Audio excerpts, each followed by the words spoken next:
Hello and welcome to my second video on Rocket Productions. Today I'm going to be sharing my 5 favorite LEGO Big Fig creatures that I have. Here they are. Number 5. Resembling the combination of a wolf and a cat, the Warg is a creature from The Lord of the Rings and The Hobbit and was featured in their movies. Written by orcs, wargs are fast and dangerous. The LEGO version does a good job at representing these creatures and is very well done. The Warg came in 2 LEGO sets a few years ago, coming in brown, white, and dark gray. Unfortunately, I only ever got the set with the brown one, so I do not have the other 2 to show you today. As you can see, this Warg is the brown one, and it has a saddle on its back, which can be replaced by some bricks to make it look like the back's complete. It also has a opening mouth with a bunch of teeth in there, and its head can move up and down. The 4 legs are not posable and remain in this position, and the tail is made of a more rubbery material, so it can be moved back and forth like that. In case you were wondering, this is the scale of the Warg next to a minifigure. I mean, you probably could have figured it out by the saddle, but still. And the minifigure can go in the saddle like that. Number 4. This is a pretty old creature. Released in 2002 in an Alpha Team set, this is a mutant killer whale, according to the name of the set. I got this at a yard sale, lucky me, but unfortunately it's not complete because of this. Since it's quite old, I think probably a lot of you haven't seen it before, and probably haven't seen it unbuilt, especially, so I thought that I'd do this so that you could see what it's like. I know it's missing some parts, but here are the parts that I have. So, as you can see, here's the bottom jaw.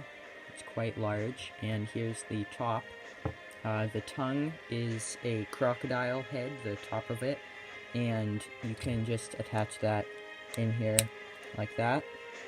Then the eyes are two like jewel crystal pieces, so those just can be attached in like this. Then it has the 2 flippers, and then it has these pieces to make up the body, and these to allow like rotation of different parts of it. So the top of the head is one of them. It attaches like that after you put it in these, and then the tail also attaches onto that. So I've already assembled the 2 parts of the head, so now I'll just assemble the rest of it so you can see what that's like. So each half of the body is made up of one of these, and one of these. They just go together where you have this one go in there, then this, the 2 pegs here go into those holes, and this goes around that.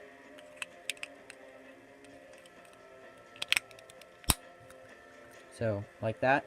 And then you just do that twice, like that, and now they each have a peg on the end and a hole, so you can just snap them together, like that, and then just attach the bottom jaw onto one of these kind of sections, and then the top jaw just attaches into that hole there, and the tail attaches onto the back one, and the 2 flippers attach onto either side of the front of the jaw, like that. So you already saw that the jaw can open and close, just like that, and its flippers can obviously rotate like that since they are just in the part like that, and the tail can go back and forth, and the joints here and there can go up and down. This can go side to side, but there's really no point to doing that because the bottom jaw doesn't go with it and it just gets disconnected when you do that. The actual version, I think, has some like propellers or something on the back 2 things, so those would spin, but I don't have those, and personally I just like it more like natural looking rather than all technology and stuff. So that's that. And one last thing before we move on to the next creature. Here's the scale of it next to a minifigure, in case you wanted to know. So it does have the studs on the back, as you saw, so that could have helped you figure out how big it is, but I just wanted to show it next to a minifigure just so that you know. And I don't think a minifigure doesn't really fit in its mouth, just because I always like doing that kind of thing when setting up stuff. But yeah, it doesn't work here.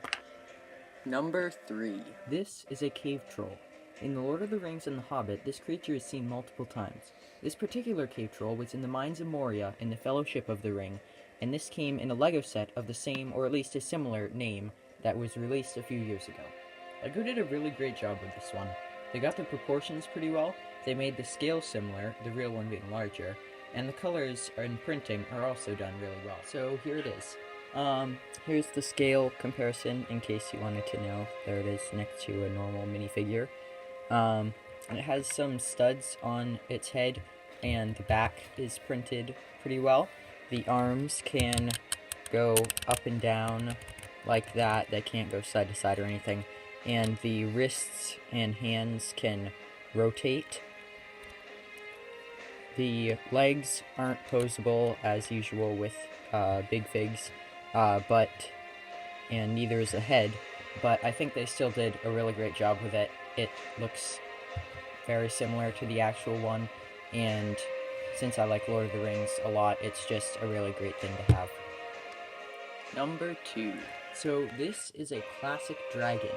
It is the normal LEGO dragon that we've seen all over the place, and it came in a castle set a few years ago, well, more than a few years ago, but I got it when it came out, and it's a really nice dragon. It only beats the cave troll because it is a dragon, because personally I like dragons more than I like trolls. That's the only reason it comes in second, otherwise the cave troll probably would have beat it. So, this dragon, it's really huge. Here's a minifigure just to show the size comparison. It's a really large dragon. In fact, I think you can actually put a minifigure in its hand. Yeah, you can, like that. So, I really like the larger creatures, especially when they're LEGO. So, this does a good job of making one of those larger creatures into a LEGO. So, it's great. It has the wings that can go up and down. They're just on the ratcheted joint there, and they both can do that. The tail is turnable there, and there, and there, and the legs can go, if I move this one out of the way, it can go up there, and then this one can go around. Unfortunately, they do hit each other sometimes. Also, the neck can rotate like that, and like that, and up and down like that, and up and down like that. So it's very posable, and the jaw can open and close, and yeah, it has some great printing. The speckled black on it, and the wings with the black like shadows across it, not actually shadows, but like shadow like coloring, and the red and black just looks good like this. So yeah, it's great. And finally, number 1. The Indominus Rex. A hybrid combining mainly T-Rex and Velociraptor, this terrifying creature was the main antagonist in the 2016 film Jurassic World. The LEGO version is very well done, getting proportions, scale, and printing all done really well. This creature was done really well by LEGO. It has a neck that can rotate like that, the jaw can open where it has a bunch of teeth, and the printing is just really great along the whole thing. It has the row of spikes along the back that we saw in the movie, and the tail can turn back and forth like that. The legs are also posable like this, and they don't hit the arms as frequently as the dragon's legs do. The arms are also good. They are quite long and have the hand that can hold a Lego minifigure like that. The hand and the arm are separate pieces, making it so that you can rotate it, unlike with the dragon where they are constantly pointing only downwards. The head, as I already said, is on a ball joint, so it can rotate up and down and around like that. It has the characteristic red eye, and the gray markings along it are done really well, and they just got the scale of it pretty well also. I just think it's a really great one and definitely deserves to be first on the list.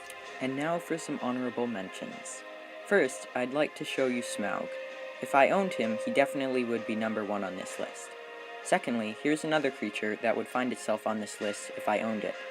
It's a beautifully done Thestral that is being released this fall in a Fantastic Beasts set. I found both of these images on Brickipedia. And that's all I have for you today. Thanks for watching and stay tuned for more videos. Please check out my custom Demodog video, whose link is in the description. Thanks again. Bye.